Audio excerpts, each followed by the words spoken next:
Hey, it's Gary with Natural Instinct Dog Training, and I got this video from a client. It was actually a daughter of one of my longtime clients, and she has a dog that's displaying some fear aggression issues. And just in this short little video clip, there's so much to unpack.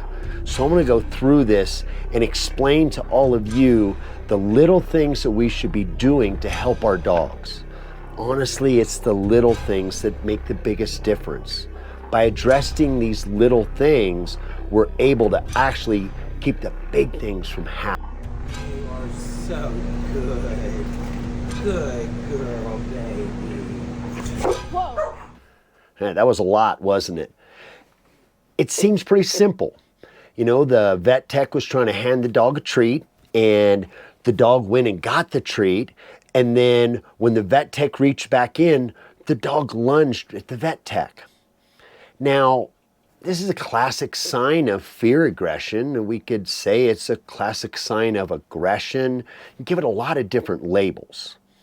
Some really important things that hopefully you noticed, and if you didn't, I'm going to make sure that I pointed them out.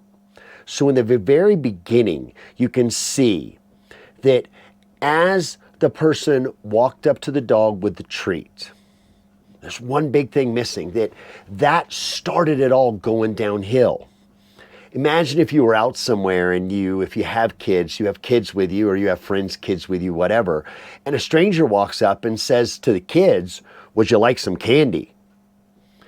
The one thing we want to see from our kids, granted, I don't want strangers coming up giving my kids candy, but the one thing that I want to see from my kids is that if someone walks up to them and asks them, would they like some candy, I want that kid to turn to me, "May I?" I want to see the child ask permission. We would look at that and say that the kid had manners, or we were teaching them to be safe. But by doing this, it's in a way a mental boundary where the child, the dog, has to pause and check in with their person. You could say their handler, you could say their owner, their parent, whatever. By them checking in and asking permission, it also reconnects them with their owner, their handler, to remind them that they can keep them safe. So as soon as that situation started and the treat was offered, the candy was offered to the dog, and the handler did not see the dog look for permission, immediately the handler showed a little bump on the leash, step in between, and the dog looks back at them, good dog. If the dog is calm and if the dog softens, they can go ahead and have the treat.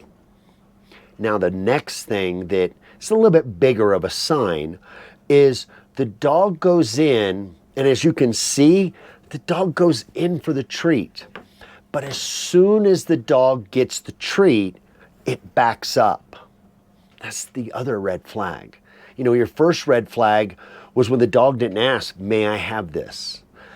Then the bright red flashing lights, sirens going off, time that we should have noticed is when that dog took the treat, we should have seen that dog as it started to back up, look to its human for reassurance. Now, how we deliver reassurance is a lot different than what we think. The way we want to deliver reassurance is I need to give the dog a feeling of stability, a feeling of security. So as soon as I see the dog stepping back, I'm going to give a little bump on the leash, nothing harsh, a little bump on the leash. And as I bump, I'm going to step in between the dog and that stranger that was offering the candy. I'm not correcting the dog's behavior because the dog's not doing something wrong by backing up. That's a behavior that I would like. If the dog is unsure, get out of the situation. But by stepping in, you are reminding that dog, "I got you. I will keep you safe." But remember, safety is a feeling. Just like when we're standing on the ground and the ground feels solid, we feel safe, we feel secure to stand on that ground. So by stepping in and getting the dog to acknowledge that you stepped in, look at you, soften, give praise. You're reminding the dog that I've got you.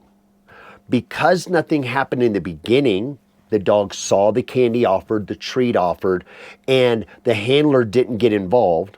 At that point, the dog's on its own. Then the dog goes to get the treat, and as it retreats, the owner handler's still not involved. That dog is still on its own, and it gave a warning lunge/snap to tell that stranger, don't come any closer. The dog felt it had no other option than doing this because no one else stepped up to let the dog know, I got you. So if you need more information, if you got any questions, please like, subscribe, follow my pages, and don't ever hesitate to reach out to me with any questions that you have. Thank you, and I hope you guys learned a lot from this.